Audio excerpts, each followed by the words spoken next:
Good afternoon and welcome. My name is Stacy Bell and I am the program chair at the Afro-American Historical and Genealogical Society, Jean Sampson Scott, Greater New York Chapter. That was a mouthful. And welcome again to our Black History Month celebration.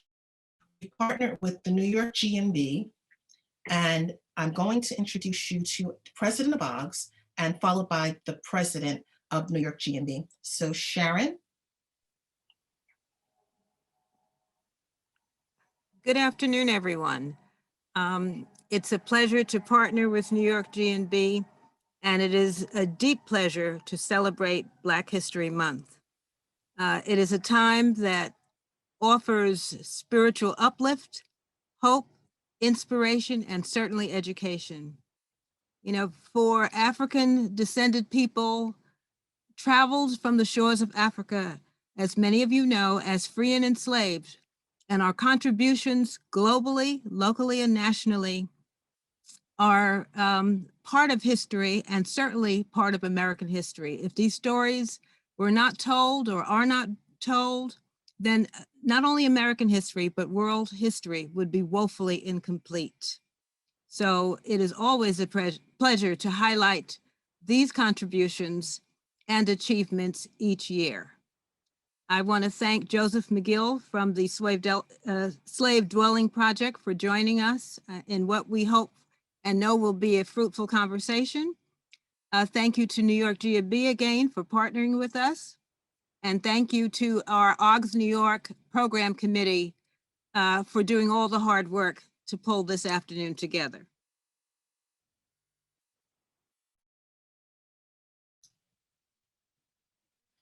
Thank you, Sharon. And Josh Taylor, the president of New York GNB. Thank you so much, Stacy, and thank you, Sharon. On behalf of the New York GNB, we are honored and privileged to partner with the OGS New York chapter for this Black History Month program. The NYGNB has been around for more than 150 years, and in the course of those many years, we have told several New York stories, and we look forward to telling more New York stories every single day. And I'm personally looking forward to hearing today's talk and Mr. McGill's remarks about the Slave Dwelling Project. Thank you for attending. We have attendees from all around the United States, and we're happy that you're with us today. And again, we're so happy to partner with OGS for this program. Sit back and enjoy. Let's see what we can learn.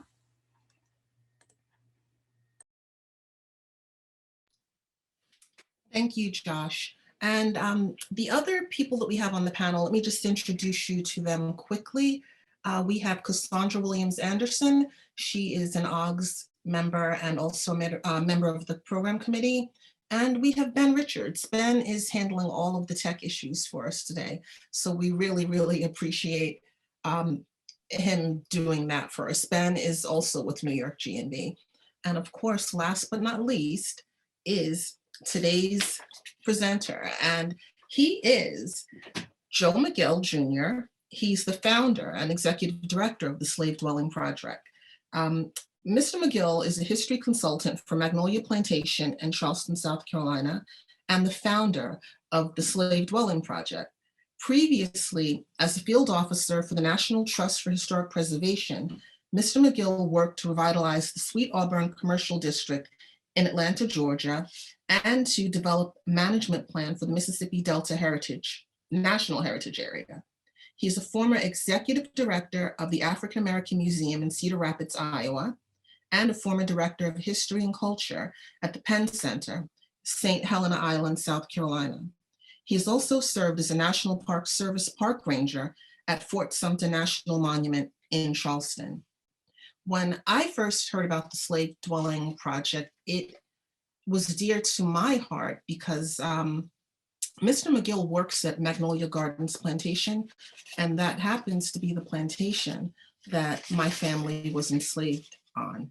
I took a trip there in 1996 with my grandmother, and she remembered going there as a small child and visiting relatives. She had left the area and came up north, during the Great Migration.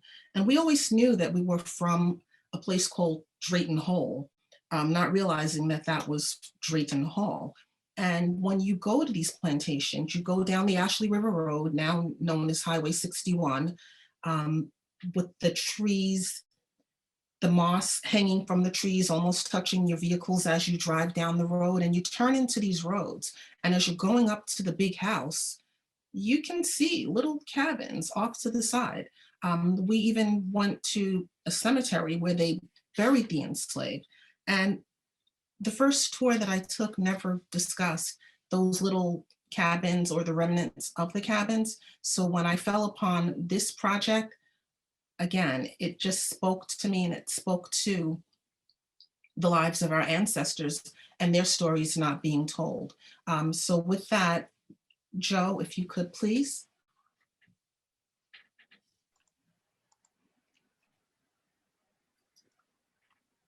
All right, I'm here. Here I am. Okay.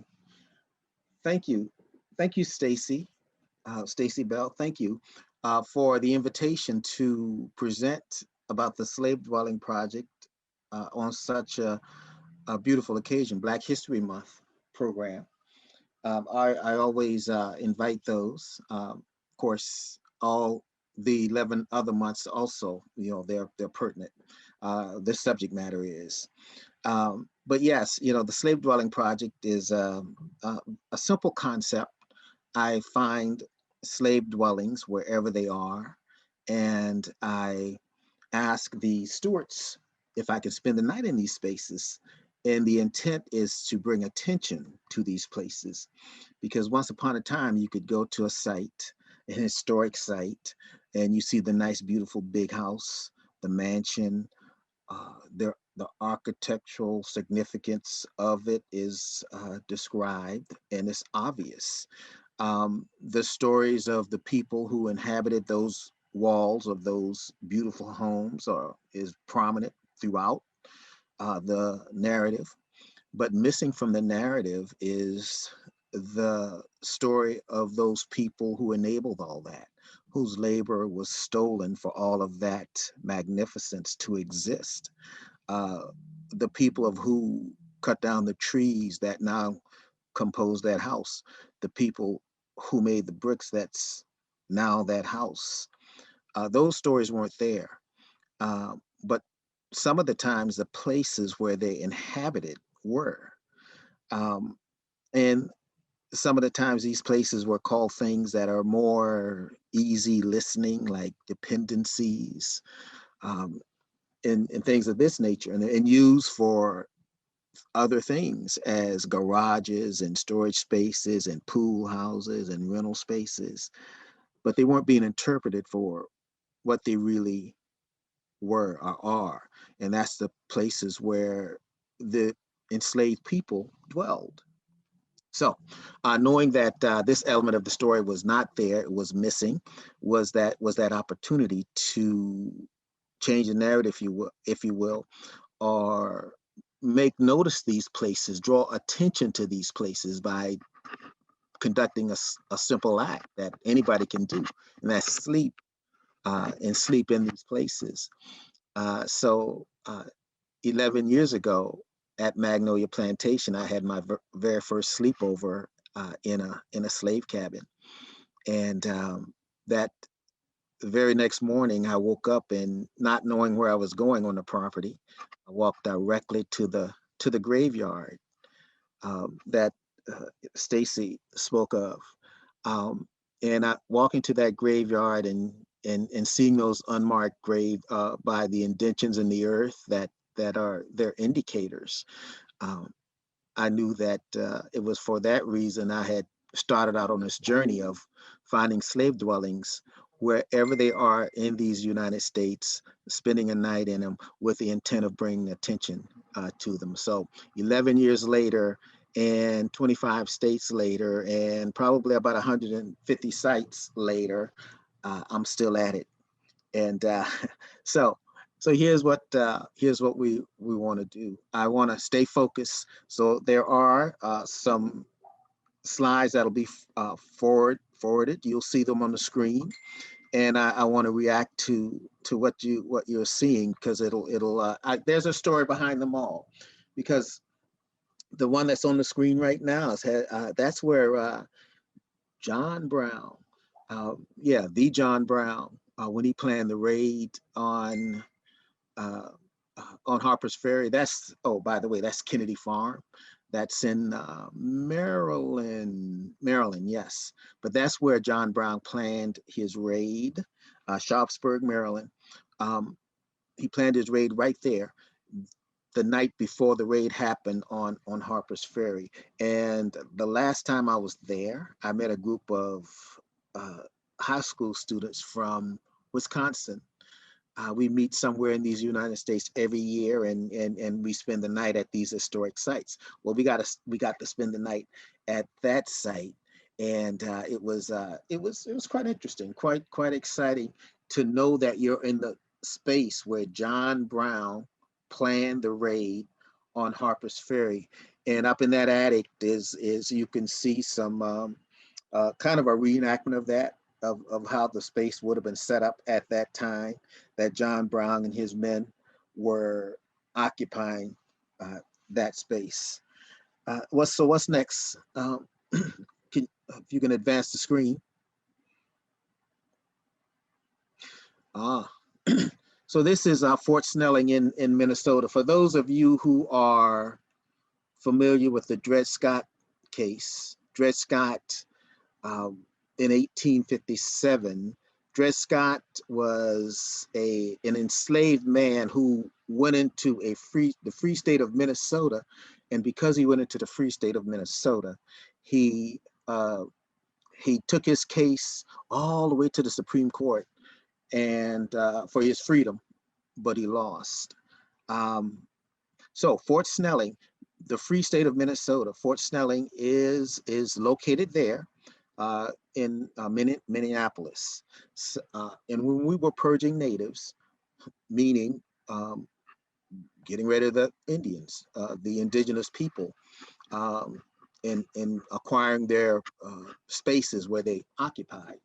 So in this process, we would send officers into the West to purge natives. And they would get paid a certain amount of money to hire a person to take care of their personal needs. Well, they didn't do that. They pocketed the money and enslaved the person. Well, Dred Scott and his wife, Harriet, were enslaved. Well, Dred Scott was enslaved by an Army medic stationed at Fort Snelling. So I spent the night at Fort Snelling in the space where Dred Scott would have inhabited while he was there. So that was a very exciting time in that space, and mosquitoes were terrible. The engineers of that period thought that because they built it on the Mississippi high up on the bluff, that they would not be bothered by pests and mosquitoes. I think those engineers forgot that mosquitoes can fly. So we can advance. Oh, George Washington.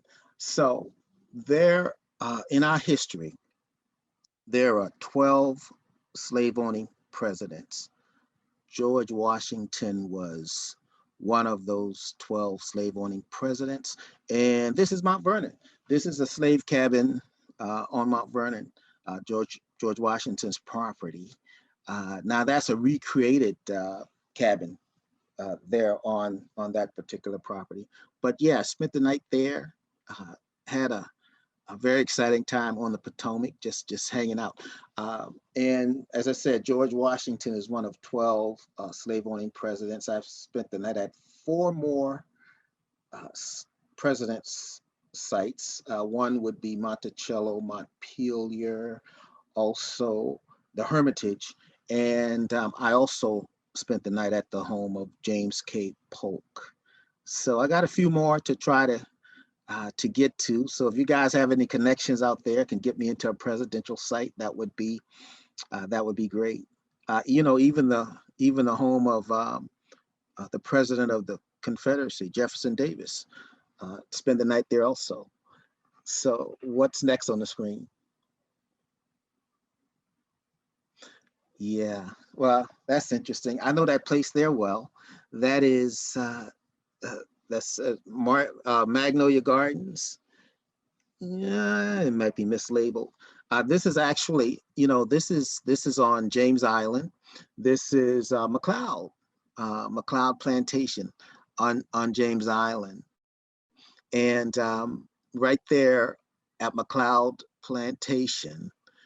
Spent the night there with some of my reenacting friends, and one of the gentlemen who spent the night there with me is a descendant of people who were enslaved on that particular plantation. Now that was a first, spending a night uh, in a place with someone who knew that their ancestors were enslaved on that particular plantation, and as enslaved people probably lived in those cabins that are still there.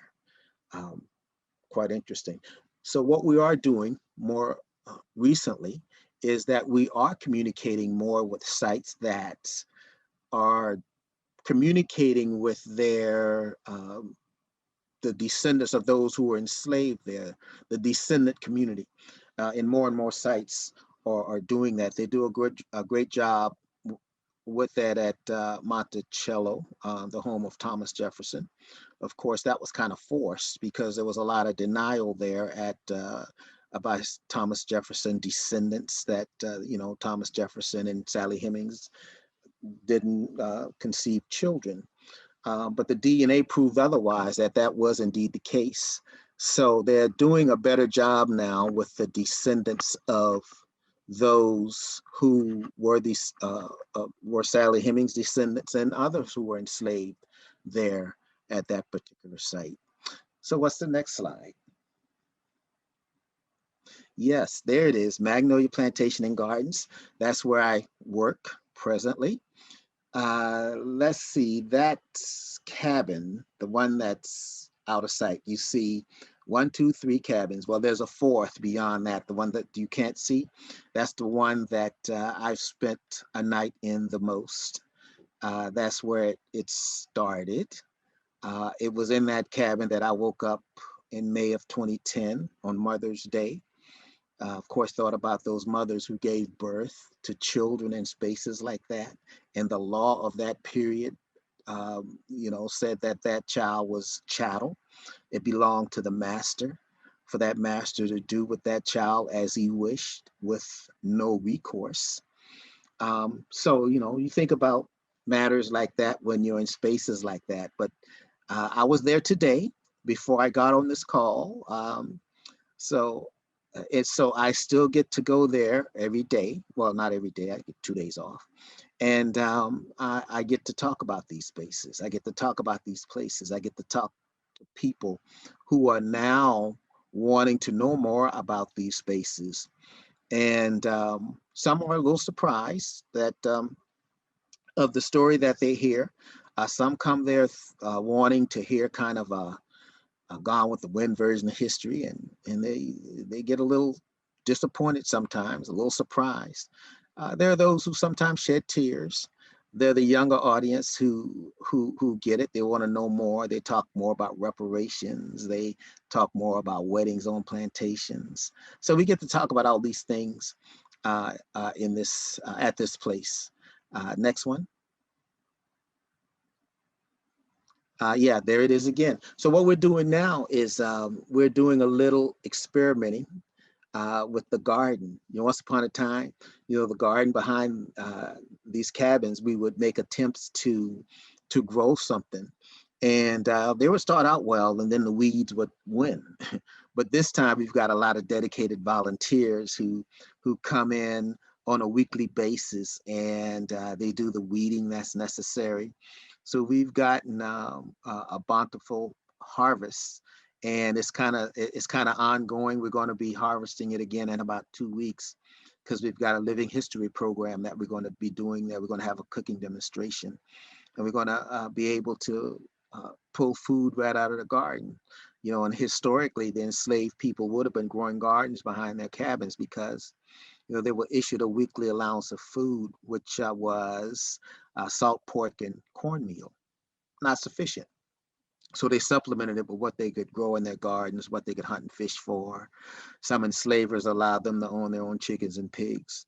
Now, because they raise cattle at this plantation, Magnolia Plantation and Gardens, there is a chance that because they raise cattle at this site, there's a chance that the enslaved people had beef in their diets also. So what's next?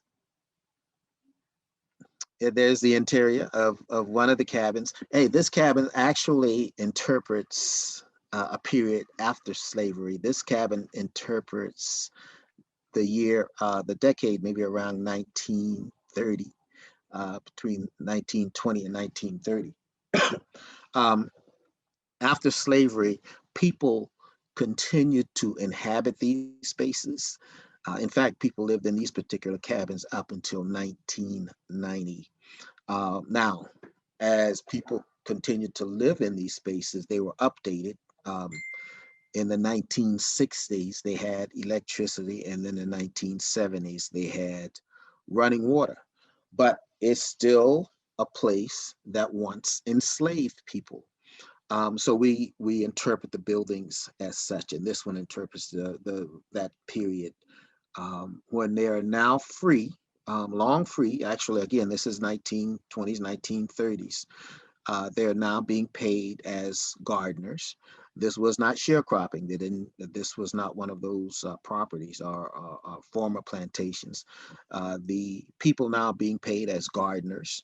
The rice growing at this plantation, Magnolia Plantation and Gardens, actually went away when the free labor went away during the Civil War. And in 1870, the Draytons, the family that still own the plantation, that ownership has gone uninterrupted. It has always been a for-profit business. The Draytons in 1870 opened it up to tourists. And then right around 1900, they sold 1,500 acres of the property to phosphate miners for mining phosphate. Next slide, please.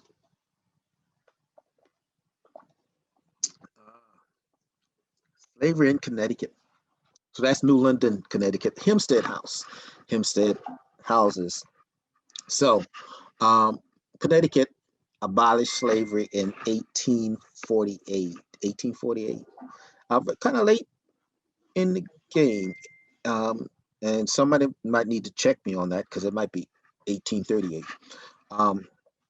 So I stayed there. I've been going there for a few consecutive years until last year. So in the belfry, they call it the garret. So they the upper portion of the house. So here's what I'm discovering. I've discovered a lot. Well, first of all, there was slavery in northern states. That's first. And I get a lot of pushback when I talk about what I do and tell them the places I've gone, because Connecticut is one of those places, and the Hempstead houses is proof of that. But a lot of times the spaces where the enslaved people stayed are saved by default, because a lot of folks want to save all the magnificence is that house. But a lot of times the enslaved people sometimes lived in the attic or the basement of that same house. So by default, you're saving the places where the enslaved once inhabited. So back to the point of slavery in the North, and it being abolished legislatively. It didn't take a civil war to end slavery in those northern states. Right after the Revolution, the American Revolution, they started legislatively abolishing slavery within their boundaries. And of course, Connecticut fell in line. But you have to also consider this. These states were still complicit because they still owned the banks, the insurance companies, the ships bringing them in, and the factories adding value to the cotton that was being picked. So yeah, so Connecticut, what do we have next? Morven. Princeton, New Jersey. Yeah, that's the former governor's mansion. You know, once upon a time, you know, when the state had governors that enslaved people, or sometimes it was the state itself. But that used to be the governor's mansion. And when the governor inhabited that space, there were enslaved people in that space also. New Jersey abolished slavery in 1804, but they found ways around it. And at the beginning of the Civil War, there were people still enslaved in the state of New Jersey. You know, last person freed in New Jersey was, you know, was a result, was because of the Civil War and the 13th Amendment.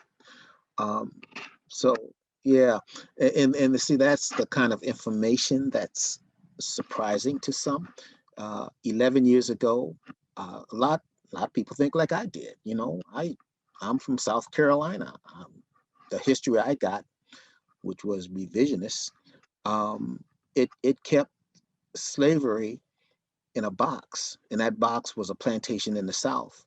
But I learned quickly when I started this project that I was too limited in my thinking or in my knowledge, because I was overlooking urban slavery right in Charleston, South Carolina, where it was obvious, where it was evident. All these nice, beautiful homes that are advertised to get people's attention, to get them to visit that nice, beautiful city. It omitted the part about those antebellum homes, those homes that were built prior to the Civil War. They all came about because of that institution of slavery, and the evidence of the existence of enslaved people are still in these spaces that these people now in these beautiful homes are using as guest houses, rental space, and whatever they're using these spaces for. These spaces exist, but you know, once upon a time, the stories of these places weren't being told in the manner that they should be told. And the Slave Dwelling Project is countering some of that. So yes, I had a beautiful time in Morven. In fact, when I stayed there, they had a competition for whoever wanted to join me in this space, because another prominent history associated with this property was that a gentleman who owned this property was an abolitionist. But the thing about some abolitionists were also a part of the Back to Africa movement. In other words, you can be free, but be free somewhere else. Well, my thinking was that they were doing it because they were for freedom, but not equality. Well, I just came across this book that talks about the fugitive slave laws, the fact that free people are being kidnapped and taken down south to slavery. So all these bounty hunters are people are coming up missing, you know, free people born free. Solomon Northup, you know, 12 years a slave. A lot of that going on, people being kidnapped and sold down south. So have to take into consideration, a lot of these abolitionists are witnessing all that's going on. So maybe that's why they were part of the Back to Africa movement. But you know, I don't want to give them the benefit of that doubt either. But yeah, Morven, New Jersey. What do we have next? Oh, Holly Springs, Mississippi. That's where that is, Holly Springs, Mississippi. I slept in that bed a few times in that particular slave cabin. This is interesting because about 10 years ago, the Slave Dwelling Project was about a year old at that time. I got this call from Holly Springs, Mississippi.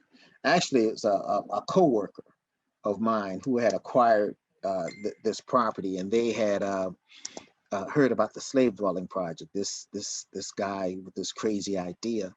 But they had this crazy idea also because they had just acquired this property, relatively young couple.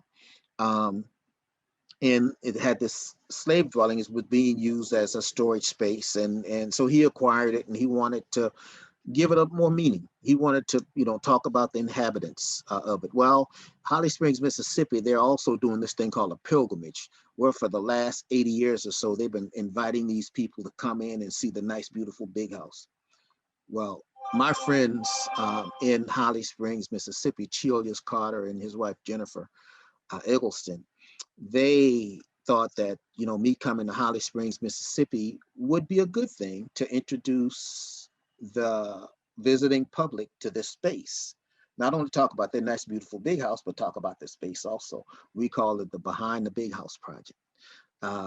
And so we did it the first year. We got with the Garden Club of Holly Springs, Mississippi, and it was great. We came in and we did what we needed to do, and it was going well. Well, the young folks who were in the Garden Club, they got ousted, and the old guard came back, and then it just kind of went south from there. The relationship, however. I've been going there for the last 8-9 years, because what happened was Mississippi Humanities, they caught on. They saw what was going on. They saw the value of this, and the school system caught on also. So every time we go there now, we're catering to the school groups. They come in, we make sure they come in, and we were going to continue with that, but COVID put a stop to that. So we're going to try to pick this thing back up whenever we can in the future. So yes, that's the Holly Springs story. So what's next? Brentsville Jail. So if you were an enslaved person, and if you escaped, and if you were captured, them putting you in a jail probably is a good thing. Putting you in the jail for the purpose of for you to be held there until someone claims you as their property. So that's probably the best thing that can happen to you, because these, fugitive slave law, bounty hunters, these bounty hunters, if they were to catch up with you, then chances are, if you escape, you're going to resist your capture if you're capable of doing that. To the point that you might cause your attempted captor bodily harm. So instead of taking that risk, that bounty hunter taking that risk, they just take you out. They just shoot you, kill you, even if you don't resist, and say that you did, because insurance was a part of this also. You can bring back a head and claim a portion of what you would have gotten by bringing you in alive. By the time you bring in 2 heads, you probably, make some good money just being a bounty hunter. So I said that to say this: if you could end up in a jail to be claimed by your master, that's probably a good thing. And a lot in the Brentsville jail has evidence, has archival evidence that people who had escaped would end up in this particular jail. So they're telling that story in that space. At the time I slept there, they were still working on it. I got to check back in on Brentsville jail to see how they're doing. But this story, this photograph brings to mind another jail, one right in Charleston, South Carolina, where I work. It's the old Charleston jail.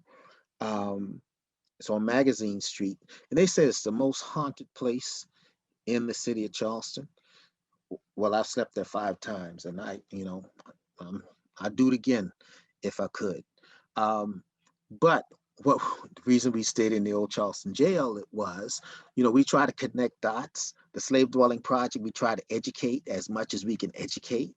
So we came up with this idea: we'll sleep in the jail, but we're going to have a program. We're going to be dealing with the recidivism rate of African Americans in the prison system. So we stayed in the jail. We had the chief of police come over, do a presentation. We had the mayor came in and he did a appearance. And then we had this historian, Nick Butler, Dr. Nick Butler come in from the library, and he did a program on the recidivism rate of African Americans in the prison system. So we try to, use these buildings to educate as much as we possibly can. So what is there after Brentsville? That is the last one, Joe. Okay, well, that I don't know how long I went, but that seemed pretty. It didn't seem like a lot of time to me, because again, I can talk about this forever and ever. So what I'm going to do now, I'll yield to my host Stacy and take instructions on how we should go from this point forward. Yes, and Joe, we can listen to you talk about this forever. I mean, it hasn't been discussed enough, but I'd like to go to questions. So you can either put your questions in the Q&A or just drop them in the chat, and Cassandra and I will field through them so that we can get them answered by Joseph McGill. There's one thing that I'd like you to discuss before we get to that really briefly. I attended the University of South Carolina, and of course, the years after I graduated, I would get invitations to the weddings of some of the young ladies that I attended school with. And inevitably, most of the girls who were from the South, their weddings were held at one plantation or another. Could you please just speak to that and what the feelings are now about holding these types of events on these properties? Yeah, I can. But before I speak to that, do you know there's a slave dwelling on the University of South Carolina's campus? Yes, and it was not discussed when I was there. All right. Yeah, it wasn't discussed when I was there in 1990. It wasn't discussed at all. Yeah. See, institutions for higher learning, that's another category of places that I stay.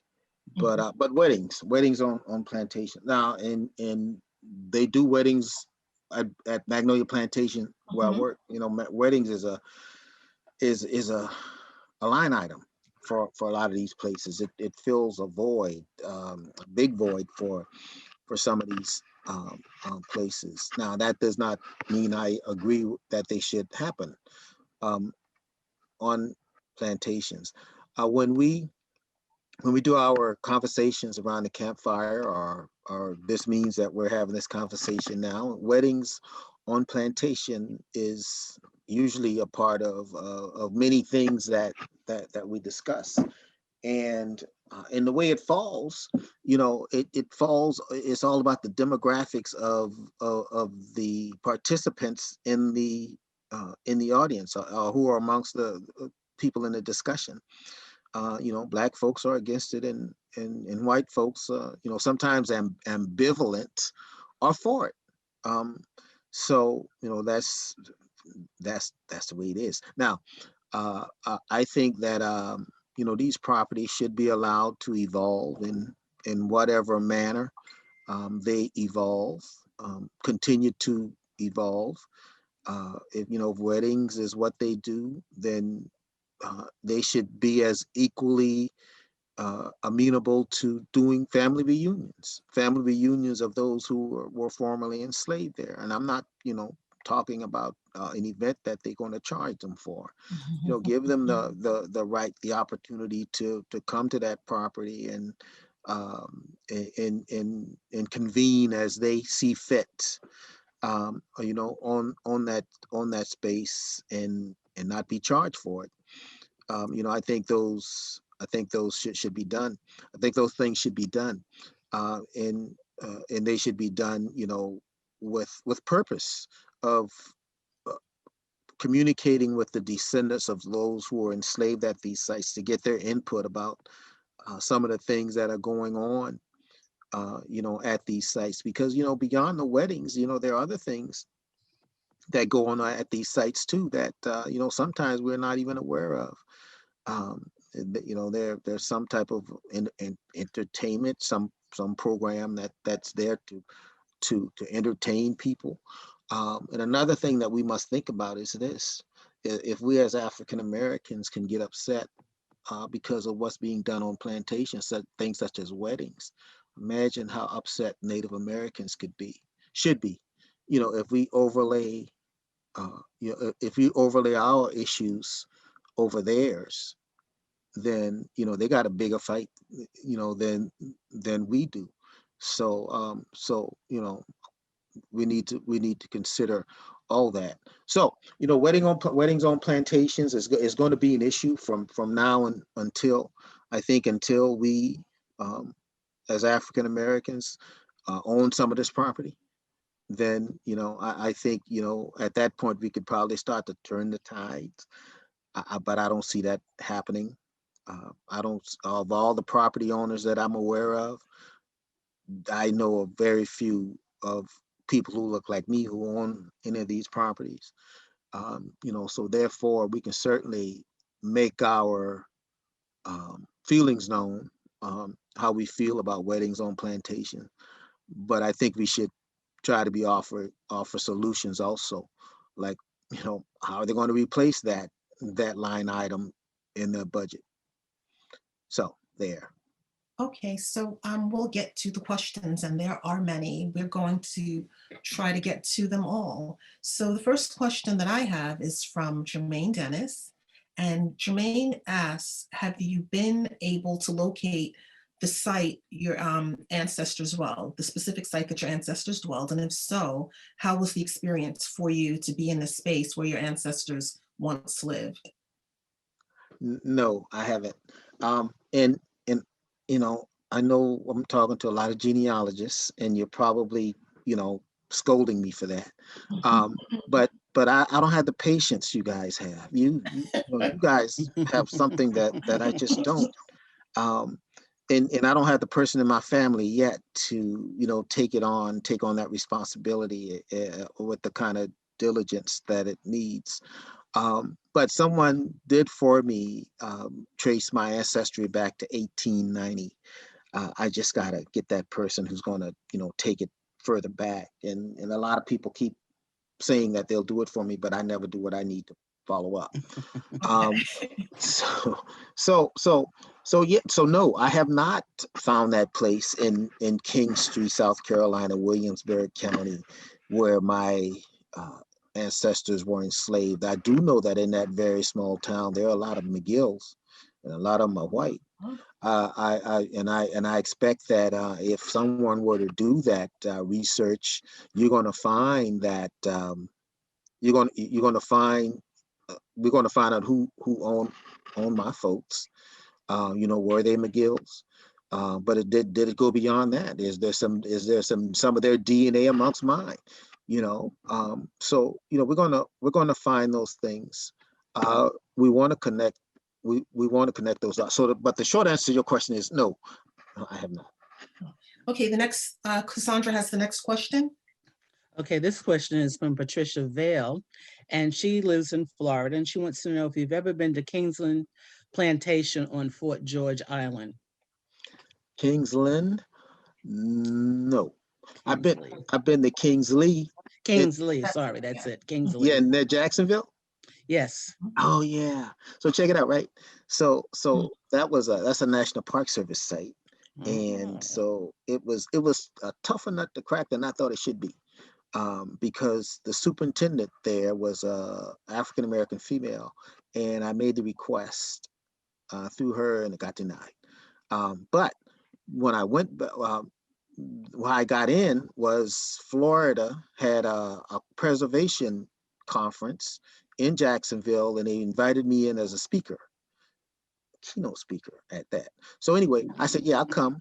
And so if you could put together this deal for me to sleep at Kingsley Plantation, and they made it happen.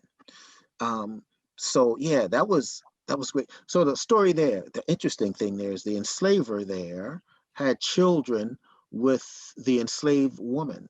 And when he died, he left the plantation to her, and she continued to operate it as a plantation. So yeah, that was interesting. That's an interesting story. So the next question, yeah, I'm sorry. Oh, can I have part two? Patricia Vale also wants to know if you've been to anything on Shelter Island here on Long Island. Yeah, Sylvester Manor. Sylvester, yeah, I slept at Sylvester Manor. That was great. Hey, up in the attic of Sylvester Manor, there's a carving in the wood of a ship. And they think that they know that the enslaved child in that space carved that into that. So Oh, imagine what was going through his mind, a child carving a ship. That was interesting. thank you. Sylvester Manor. We'll check it out. Yeah. Next question is from Constance. And she wants to know how many dwellings have you stayed in that are original versus those that are reconstructed? I think the bigger Oh, question, are most of them reconstructed, or, I mean, well, um, you see, now I got to do math. no, we don't want you to have to do math on short notice. I know I sure can't, but are most of these dwellings reconstructed dwellings, or are they? Well, some of them don't exist. So check it out. So when I started this thing 11 years ago, I had this I made this strict rule that said they all had to be authentic and in their original place, a space where they were built. Well, had I followed that rule, then this project would have ended like a long time ago. Yeah. So now with a place where there's intent, I'll go there, and I'll pitch a tent when the dwellings aren't there. So there's some places in that category, but the way you framed it, Stacy, there are a lot of there are some that are recreated, but there are less of those, because you take a site like Monticello, the home of Thomas Jefferson, Mhm. where there's slave dwellings there, but they're recreated based on the archaeology that was done. Same applies to Montpelier, the home of President James Madison. They recreated that. But most of the ones that exist are authentic. Yeah. Okay, so and while I'll just take a follow-up question on that for the sake of time. Robin asked, who built them? And was it the same architect and builders for the main houses? Who built the main houses? Well, the architect for the main house, no. The builders were our folks, Mhm. folks who shared our DNA. Um, so now, as far as the builders for the slave dwellings, they're also us, building those slave dwellings. So everything that required hard work and manual labor, believe It me, was us. we were doing it. But that hard Mhm. work and manual labor also has, that expertise within that, because I can't be a carpenter. Well, I could be if I trained, but sometimes it takes more than just training. You gotta be able to do work that is satisfactory. Um, and if you don't do that, of course, for an enslaved person, you could be punished for that. And sometimes someone would own you just for the purpose of renting you out. And if he owns you for that purpose, then you gotta be good at what you do, because those are the people who, in most cases, if the chances permitted itself, could buy their own freedom, because they're making money. They're doing something that's marketable that they could sell. And so they have to know what they were doing. They had to be skilled for that. Okay, Cassandra, next question. Okay. This one, I'm not sure if I understand it. It's from Bill. For the Northern slaves, what kind of criticism, if any, did their owners receive from their neighbors, churches, and abolitionists? So I guess if people were anti-slavery, but you knew that your neighbor had a slave, did they receive any type of criticism? Well, sometimes sometimes they look the other way. Well, there's a deeper part to that question. And once upon a time, before Quakers were abolitionists, they were slave owners. So that kind of argument, or not argument, that kind of question went in with it, went in with the Quakers, because let me touch on another example. In Old Salem, North Carolina, that community, they took on slavery in another manner.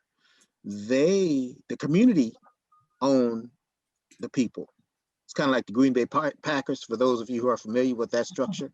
You know, that's the community football team. The community has ownership of the Green Bay Packers.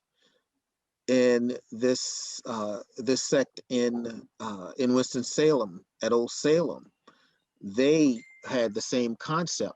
It was the community ownership of the people. So they weren't ratting on each other. So you didn't, you know, that did not apply to them.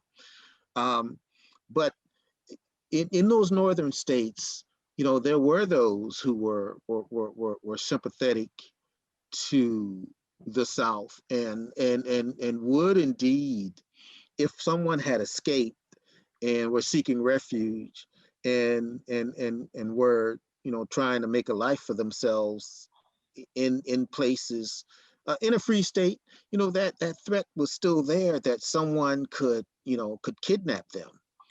Or someone could, you know, give up information on you to find you, to figure you out. That's why a lot of people kept going, kept it moving north, because the threat of that was less in Canada. You know, that's why a lot of folks kept moving. So I'm sure that there were a lot of folks in that period, in that time, who would rat folks out. Now, reverse that. Let's take that in reverse. You know, there was a Denmark Vesey planned revolt, slave revolt here in Charleston, South Carolina. He almost pulled that off, and it would have been major had he pulled it off. But he was ratted out, you know, by another enslaved person.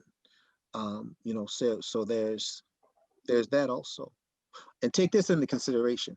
So the place I work right now, you know, most overseers are white, or were white. Well, the last, you know, the last person, the last overseer at Magnolia Plantation was an enslaved man. Wasn't related to me. Bennett. His last name was Bennett. Yeah, Mr. Bennett. Well, he kind of was, but not a direct All right. descendant. Okay. All right. Okay. Hey, you know what? Check it out, right? So I was at a park in Georgia, Humford Broadfield. So the guy who runs the park, the superintendent, he said, you know, that jail in Charleston where they used to send the people, well, the sugar house is what they call it. They used to send the enslaved people there to be punished.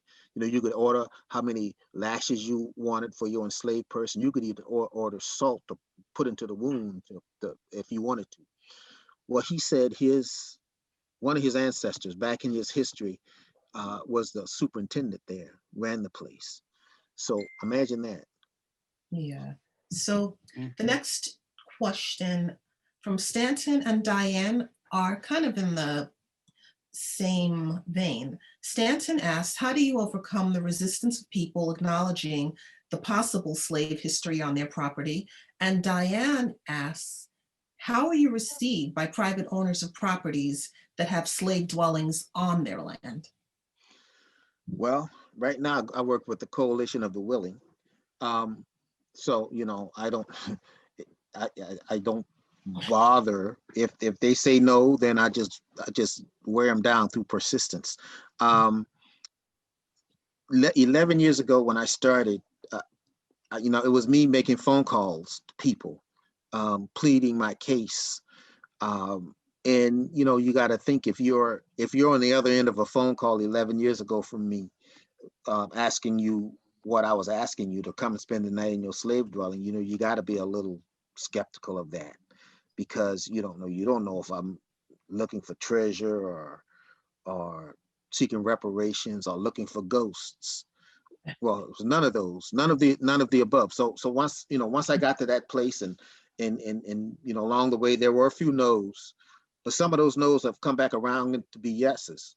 So I guess my answer is, you know, there are just too many people out there wanting to be a part of this purpose.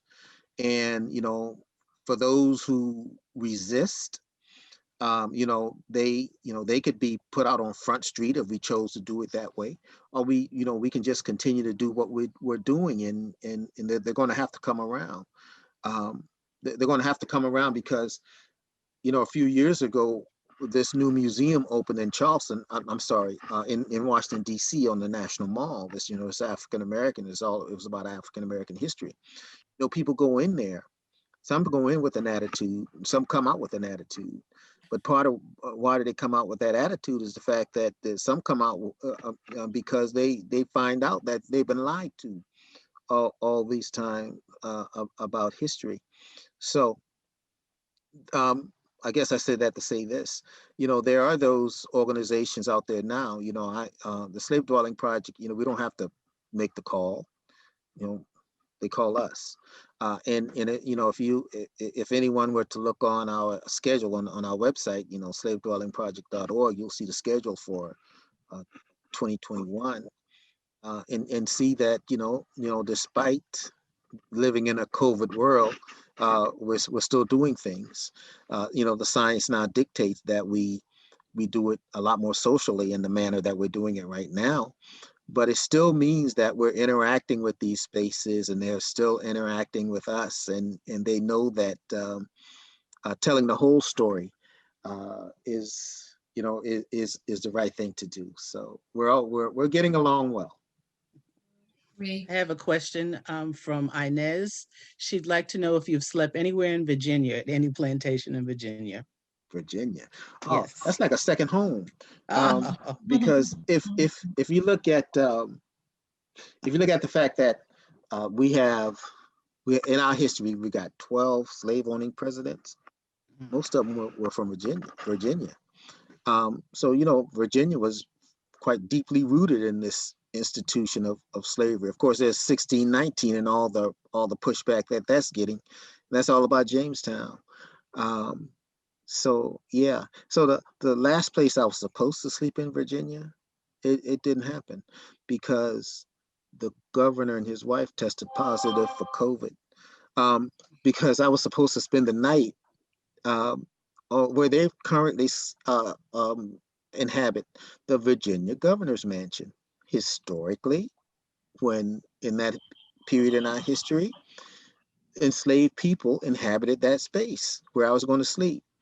But we're going to try to get it back. We're going to try to get it back on track to sleep in that place. But Virginia is like a second home. I've slept in my first institution of higher learning was Sweetbriar College, the Vixens, Sweetbriar College, Virginia.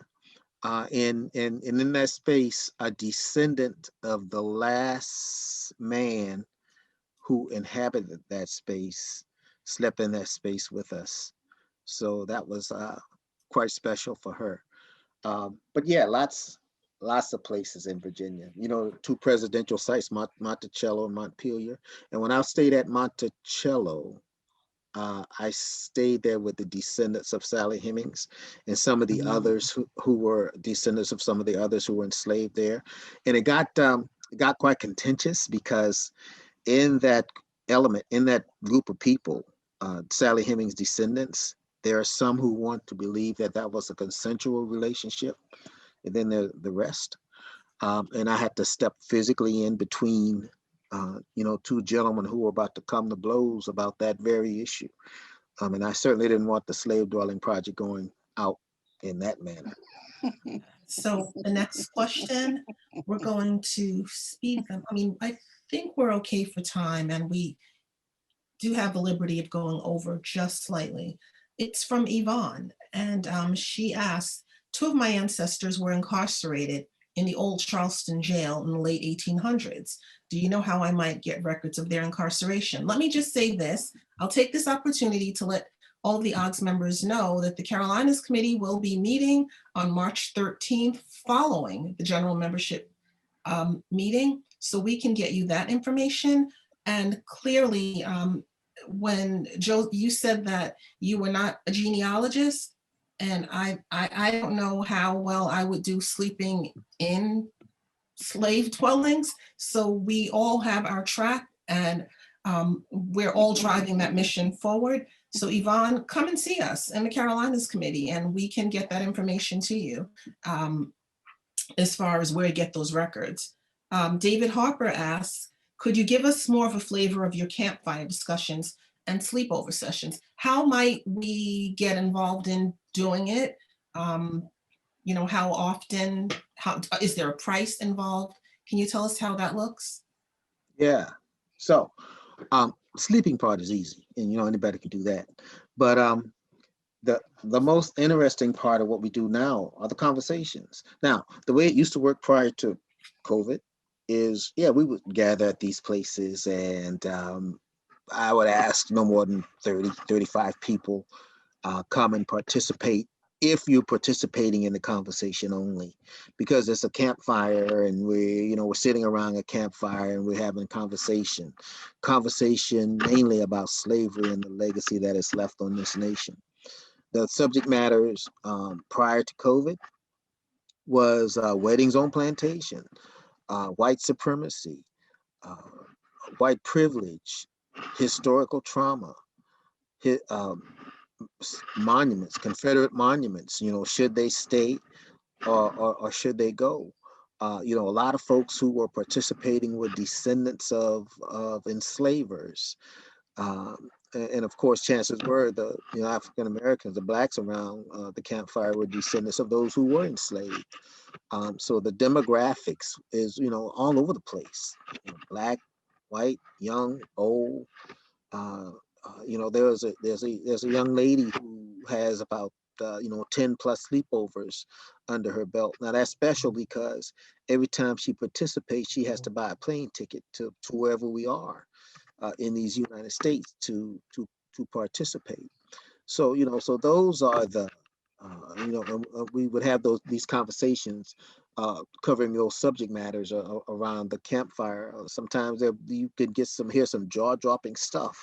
Like this young lady who made a confession that her father was a member of the KKK, or the young lady who said that her brother was mimicking the things of Dylan Roof. And Dylan Roof was the gentleman who went into the church in Charleston, South Carolina, and took out 9 lives.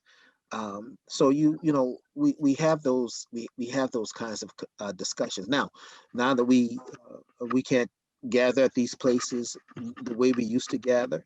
A lot of times I'll go to the places myself, and I might give people access through Facebook Live or Zoom. We'll go on a walking tour place, and we'll have a conversation with me at that place as if we're sitting around the campfire. So that's how we have evolved. Okay, great. I have 2 really quick questions. I'm trying to get everyone's questions in.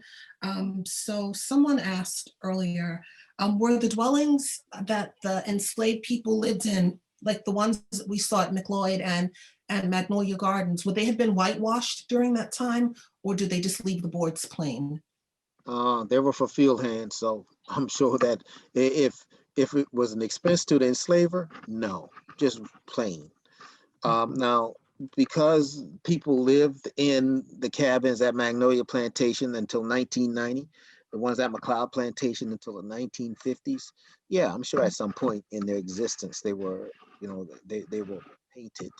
But as cabins for field hands, all he wanted to do was provide the basics. Now, if the enslaved people were living in cabins closer to the big house, they would be in cabins that would look better because it's close to the big house. It's all about optics and flaunting your wealth. Right. And let's see, Linda asked, how prevalent are education programs on plantations regarding the experiences of the enslaved? How prevalent? Well, more prevalent now, not prevalent enough. Yeah. But yeah, 10 years ago, 11 years ago, you could go to a plantation and your chances of hearing the stories of the enslaved was little to none. But a lot of these places are now coming around, and some of them are going up above and beyond, you know, in telling the stories of the enslaved. And some of them are placed in a position now where they have to, because technology is so vast, so abundant, and so accessible, at least for those on the proper end of the digital divide. you know, you can have access, you can challenge things. If you can't just, you know, you could stand in front of an audience, and if you're there spouting lies, you know, somebody's probably checking you on Google just as you utter your words. So, you know, you got to be careful. And then see, they got these things now, they call it TripAdvisor and Yelp and all that stuff. So you got to, you know, you got to be on your game. But now another part of that is, you know, a lot of field trips these days have been, you know, I can't say these days are just different. Let's go prior to COVID. A lot of field trips leading up to that were being canceled. You know, the funding was short then. So, you know, trips to these sites, you know, if it's a school group that's doing it, it's, you know, it's usually from a place or a school that can afford to do it. You know, we get a lot of homeschoolers.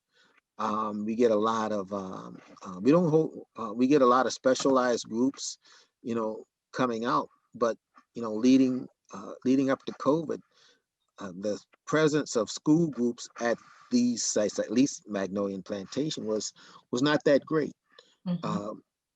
But, you know, we work with what we got, and what we can get, and still offer the programs. Here's a good question too. In terms of the original cabin's interiors, was there anything that was very surprising? And if so, what? Well, they were meager. There was not a whole lot to, but I recall being told that at the ones in where was I? Red Cliff Plantation in Aiken County, South Carolina, that the you know, the gentleman didn't want to build a loft type area because, you know, it would give the enslaved people an opportunity to hide stuff. In other words, you know, when he looked in there, he wanted to see up to that, you know, up to where that roof comes to an A. He wants to be able to, you know, to see that and quickly. So again, these places, you know, weren't made with the best material. Again, unless you were close to the big house, where they were at least made with better material, didn't mean your treatment was any better as you know, as an enslaved person. But I'm always amazed by, you know, the work that the enslaved people were able to do to build those nice, beautiful mansions that exists. You know, all the knowledge that, you know, that required is impressive. Now, another thing that strikes me as interesting in doing this project is this. You know, 11 years ago, when I would go to these sites, the first thing that the host would want to show me is a nice, beautiful big house, and I resisted. That just didn't turn me on. But now, you know, when offered that, I take that opportunity because I study these places for spatial segregation. In other words, if I walk into the front house, into the front of this building, and if I see a nice, beautiful staircase, I'm always looking for a second set of stairs, because that's where the enslaved people inhabited that space. And I want to navigate these stairs because a lot of times they're tight and windy, twisty. Somebody talked about Sylvester Manor in Shelter Island in New York. Go up those stairs. I'll go down those stairs. And imagine somebody going up and down those stairs with food, a platter of food. But now, imagine that same person going up or down those stairs. Well, in this case, down those stairs with a chamber pot, and having a mishap, and the consequences thereof, not only of the act itself and what's happening immediately to you, but the punishment that would be involved in something like that happening. So, you know, you think about these things, you look at these places differently when you enter these spaces. Okay, the next, I'm gonna give you two quick questions. Have you ever slept in the house, any of the homes at Boone Hall Plantation? Yeah, in fact, that was my very first day. You know, before the slave dwelling project, there was this documentary that I was in called The Unfinished Civil War, and that was like the year 2000. They wanted to follow these Civil War reenactors, which I'm one. This guy, this Tony Horwitz wrote a book called Confederates in the Attic. And for those of you who are familiar with the book Confederates in the Attic, if you pull that book off your shelf and look up Joe McGill, I'm in that book because I was a park ranger at Fort Sumter. And Tony Horwitz, when he was researching for the book, came through and he interviewed me because I was a park ranger at Fort Sumter, Black. Um, and he told me about the book he was reading, and I told him a little something about Morris Island, and it made the book. So shortly after that, I became um, I became a Civil War reenactor, and, and then somebody read the book, and somebody in Hollywood read the book, and they thought it was a good idea to ask me to be a part of this documentary that they made based loosely on the book. Anyway, so I went there, the Fort Sumter. I was a park ranger at Fort Sumter. They doing this documentary, and it was mainly about the reenactors. Why reenactors do what reenactors do. I was a Union reenactor that they followed. They had a Confederate reenactor that they followed, and the director was looking for a little more substance for his documentary. I told him about this idea I had about sleeping in a slave cabin. He thought it was a great idea, so they made it happen at Boone Hall. So that was my very first day.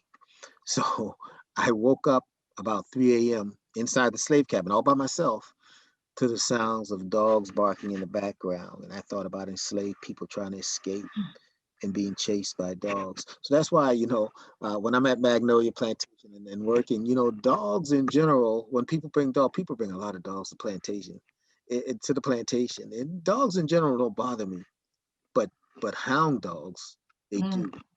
Because, I think about our enslaved ancestors escaping and being chased by dogs.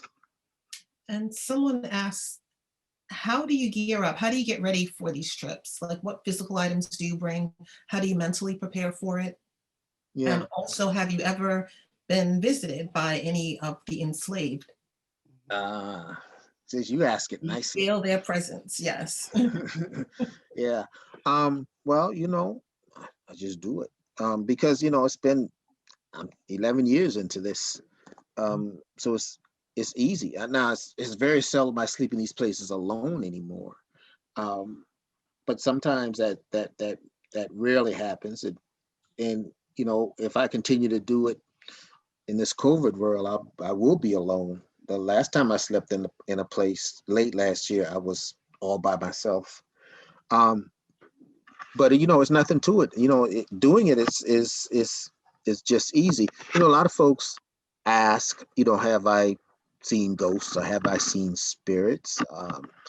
Or is it the ancestors guiding what I do? Well, no, I haven't seen ghosts. I haven't experienced spirits. I really don't know what that would be or how that would feel or how they would look or how they would smell. And not that I go looking for that because, um, you know, uh, that would be too much. I got to think about the physical, the now, and I got to think about, I gotta communicate with the next owner of this next place. I want to stay, and I can't be thinking about, what's the chances of me experiencing something because I don't want to. Because if it was possible to commune with the ancestors, you know, um, they would probably tell me some things that would just make me mad and angry and and I and that might spill through to the next person I need to convince that I would like to come interact with their space and spend the night for the purpose of which I want to spend the night because that could come over in a phone conversation. Anger, you could detect that kind of stuff, that hostility. And I'm not trying to do that. I'm trying to bring attention to these places so that they could be preserved. If somebody else wants to come in and do the spiritual thing, then that's fine. Now ghost hunting is totally different. I just totally distance myself from those type. They're just a total different breed of folks, and I just choose not to associate the slave dwelling project with any kind of ghost hunting, because at 11 years ago when I started this thing, I used to get phone calls from these these TV shows wanting it to be that, and I had to shoo them away quickly because the slave dwelling project is just not that. Can I ask you, this is my own question, what was the oldest plantation that you've slept in? Well, I have I know I slept at Bacon's Castle in Surrey, Virginia. Now they said Bacon's Castle is the oldest brick building east of the Mississippi. That's what they say. So I imagine that's pretty old. I've stayed in some places in these northern states. I haven't slept in any place in St. Augustine yet. St. Augustine proclaims itself as the oldest city in these United States, which kind of makes this 1619 concept interesting. But 1619, we're talking about the English bringing enslaved people into this nation. Well, of course, St. Augustine was a Spanish city, and I think it was 1585, 1565. They were enslaving people too. So we have to take that into account. But so I want to go someplace in Florida near St. Augustine to sleep. And when we think about Bacon's Castle, I guess we can fold that 1619 concept into Bacon's Castle. So Bacon's Castle may rival that place, may be that place.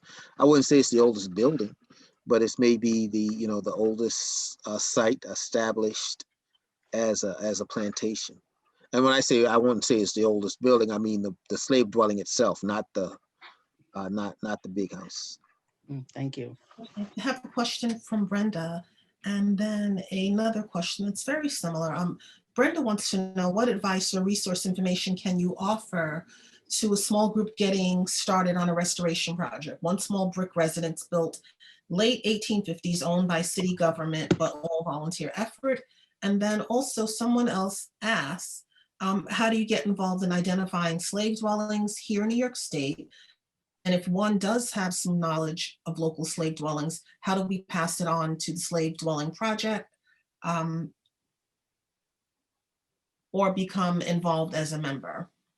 Oh, We can drop I think I've done it already, but we'll make sure that we put the link to your website in the chat. yeah, that'd be beautiful if you could do that. So what's the first part of that question again? Sure, they were asking, like, how do you get started restoring a slave dwelling? Oh, If you and have a this is group up, that's interested in restoring one. and this is something about brick. Yeah. All right. Hey, if it's brick, first, well, at some point you should look for fingerprints in the bricks. If there are indeed historic bricks, look for fingerprints. Sometimes the people who made the bricks, left fingerprints in them, not deliberately, but they left fingerprints in those bricks. I think the first thing that you should do is, find out who locally has as much information on that place as possible. Sometimes there are these local preservation organizations that they have the information. Now they may not know they have that information because they might have been concentrating on the nice, beautiful big house attached that place served. But in those records, you got to kind of look at them differently. You got to look at them from the sense of the person who may what those records may have compiling were for tax information, the number, how many people that person enslaved. Now, if it's a census document, they're not going to give them a name. They'll give them, they will enumerate them. But sometimes there are court documents that can that can give you names. But we're talking about the building itself, not necessarily the people that inhabited them. So there are these preservation organizations that are more into buildings, more so than people. You find the most local one that exists, and see if they have any information, on that particular building. Now, some folks, they want it to be a true restoration. A true restoration meaning that you got to follow the Secretary of Interior standards, and that's good if you got the time and the money and the patience for for all that. And I encourage it. But sometimes it's just good that the building exists for whatever you want that building to be. I visited places. I visited one place that they took this former slave dwelling. It's still in the same place. They restored half of it to look like a slave dwelling, and the other half they made a restroom. Um, so I said that to say this. Um, Sometimes we as preservationists, we push a little too hard as to what these places should be and how they should be restored, especially if we are adamant of it following the Secretary of Interior standards. Sometimes these things push a person a little too far, because there was this one case in Lexington, Missouri, where this lady owned this property, this slave dwelling, and then she asked advice from preservationists, and the preservationists laid heavily on her about what she should and should not be doing with her property. Well, under the cover of darkness, she tore it down. So we gotta, we gotta be careful. We gotta be careful in what we want these places to be, and how we want these places to evolve. And it comes back down to that wedding on plantation thing. We gotta, we can certainly express our desire against it, and our dislike for it. But we gotta keep in mind that these places must evolve and sustain themselves. Right. We have Bruce here. He recalls when you came to the Lloyd House on Lloyd Neck, New York. He was a caretaker on the estate in Lloyd Harbor. And he wanted to say that we tend to think of slavery as a Southern issue, but again, he wants to remind all of us that it was here in the North as well. Several questions came in asking about properties that you visited here. Maybe the people joined us a little bit later, but you did speak of properties on Long Island, Shelter Island. You spoke of properties upstate. Have you ever stayed at any properties within New York City? No, I have not. And you brought back a bad memory, because because my very first cancellation as a result of COVID was my trip to New York City. Ah, So I was yeah. However, hey, I'm supposed to be coming to the Hudson Valley in May. In the last conversation we had this year, it is a go. It's going to be one of those hybrid programs, where I'll be there physically and I'll broadcast to an audience. and someone else asked, have you ever listened to the WPA slave narratives or visited any of the properties that were spoken about in those narratives? I've heard some. I've read some.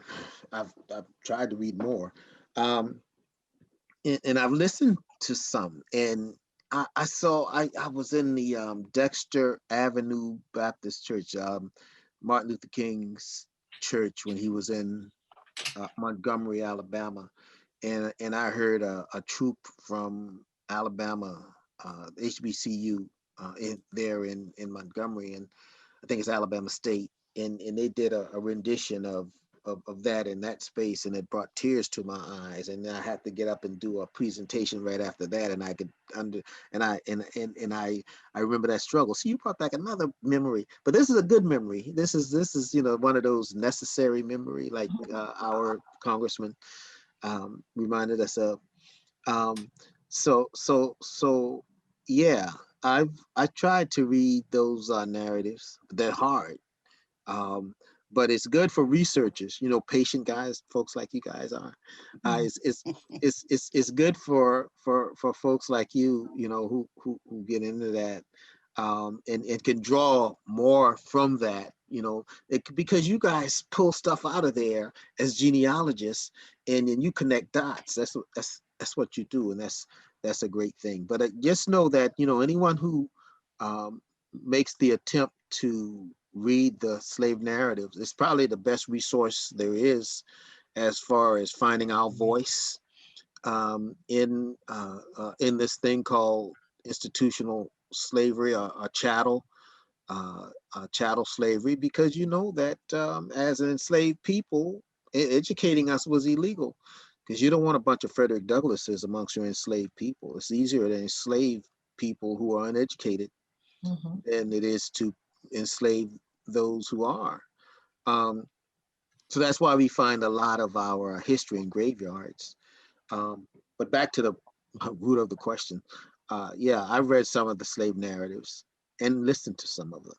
Yeah, I think I'm all for going in an air-conditioned archive and looking through documents. Yeah, I'll stay in that lane. And the last couple of questions. We have Doris, who wants to know if you know the slaver who owned the Holly Springs, Mississippi land of the slave quarters you visited there. And then Cangela wants to know if you've been to Sandy Island in any of the dwellings. Well, I know I haven't been to Sandy Island. Sandy Island is, I think he's referring to right off of Georgetown, in South Carolina. One of the No, yeah. No, I have not. I got to get a boat to get there, and I have not yet. I haven't yet. Holly Springs. About 2 weeks ago, one of the property owners just died. See, another bad place. You guys are taking me, but it's okay. It's all good. It's all good. So Holly Springs, historically, one of the houses that we stayed in, the Hugh Craft house. When Mississippi became a state, Mississippi came in a little late as far as the states were coming into the Union prior to the Civil War. Mississippi was relatively late to the game. However, when the Civil War started, the population of South Carolina was approximately 703,000 people. And of those 703,000 people, approximately 402,000 of them were enslaved. So the enslaved population in the state of South Carolina was the majority population in 1860. There was one other state with a similar ratio, and that was the state of Mississippi. And the first two states to secede from the Union were South Carolina and then Mississippi. So Mississippi, one of the places I stayed in Mississippi, this gentleman in the Hugh Craft house, this gentleman who built that house initially was a surveyor. So he would go survey the land and of course pick the best stuff, kept the best stuff for himself. So he was a prominent person in Holly Springs, Mississippi. Now the place where the gentleman who just passed away 2 weeks ago, another place where we stayed, we would have access to in his slave dwelling. During the time of slavery, there was a lady who owned that big house, a lady in that period. She owned it outright. It was hers. That's because she had a prenup. Because back in Mississippi, well, anywhere in the South at that time, if the woman would bring the wealth into the marriage, soon as she said, I do it, reversed to the man, to the male, the person she married. But she had a prenup. I think her father was a lawyer or something. And this one guy who married her, tried to take advantage of her in whatever way that was. But she managed to maintain her wealth when she divorced him, and she continued to build her wealth after he was gone, and she built her wealth by acquiring more cotton plantations and enslaving enslaving more people. And a side note, there's a study that says the women were just women of that period, the whites women of that period, enslavers, were just as brutal or more than the men of that period were.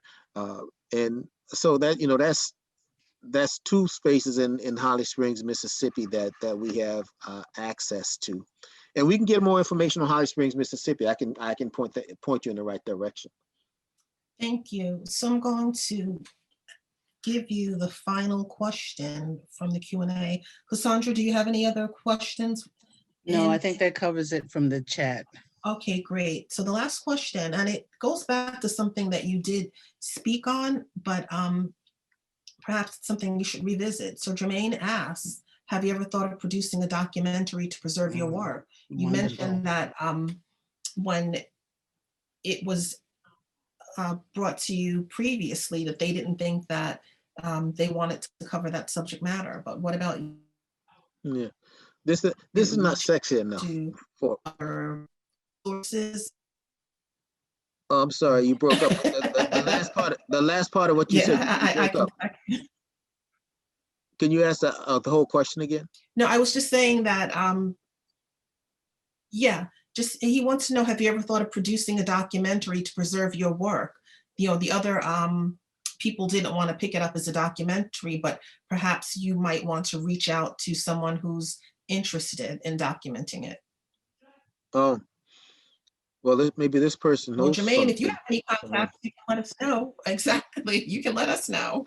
I have Jermaine's contact information, so by all means, if anyone out there knows, so please. I've been some folks have kind of put up a test balloon, if you will, but for some it's just not sexy enough. It's just not the thing. However, we are working on the book. I'm co-writing the book, and most recently there have been more inquiries about movie, documentary, or something beyond a book. But I gotta get this book thing done first. And once we get the thing down in book form, we'll see where it goes from there. So I think to remind people as well that like OGS, the Slave Dwelling Project is staffed by volunteers. They're not paid to do this. It's all because they want to, they have a passion for it. So by all means, you can visit their website. It's dropped in the chat. The OGS New York website was also dropped in the chat. Of course, New York GNB is co-sponsoring with OGS rather. We're using their platform to facilitate this, and I'm grateful to them. With that, the questions are done. So I will ask Josh and Sharon to come back on and just offer some closing remarks for us.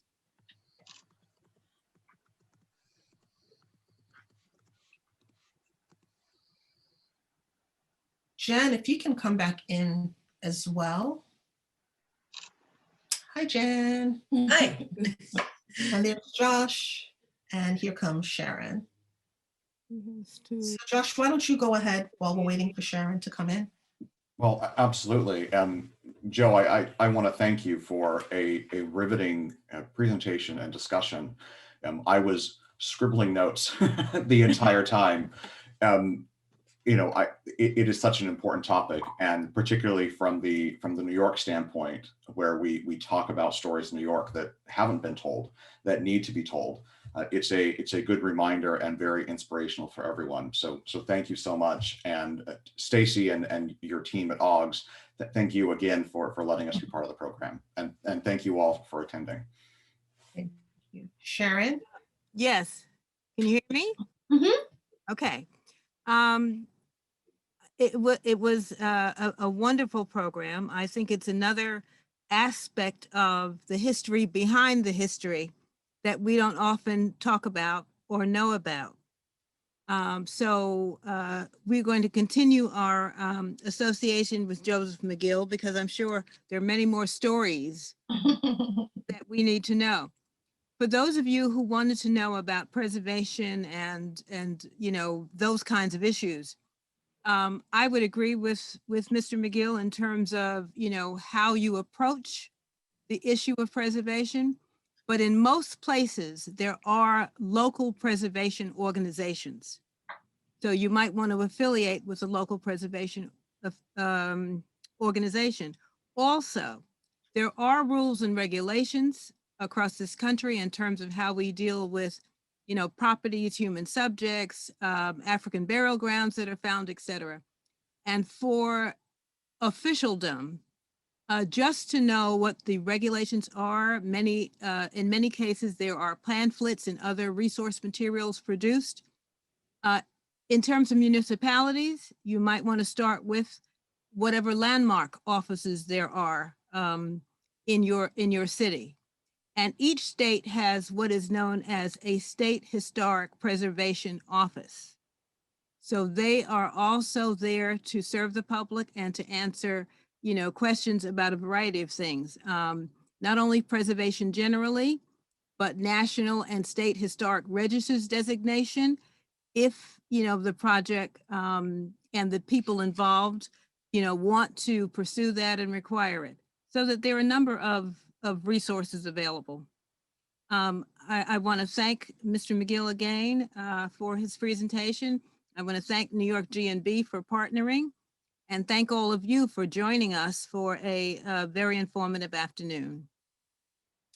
Thank you, Sharon. And also, so Jen Davis, my hat goes off to you for helping us pull this off. And I just got a reminder from one of our members that Dr. Stanton Biddle, one of the OGS members, he has a presentation coming up at New York GNB. So if you visit their website, you will be able to get the link for that. The OGS New York chapter, we are meeting on the 13th of March. That's our general membership meeting. And then we also have on March 20th, save the date. This is open to the public. It's the Harlem Genealogy Conference, and we're doing it virtual this year with the LDS Church. So visit our website. I think the link to our website has been dropped in the chat.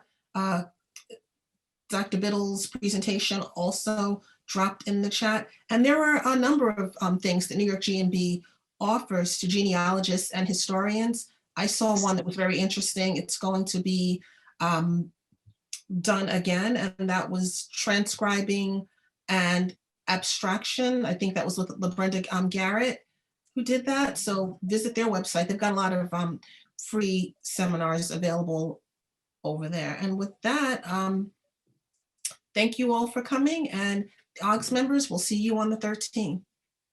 Thanks to Ben too. Thanks, Ben. Take care, Joe. I'll speak with you soon.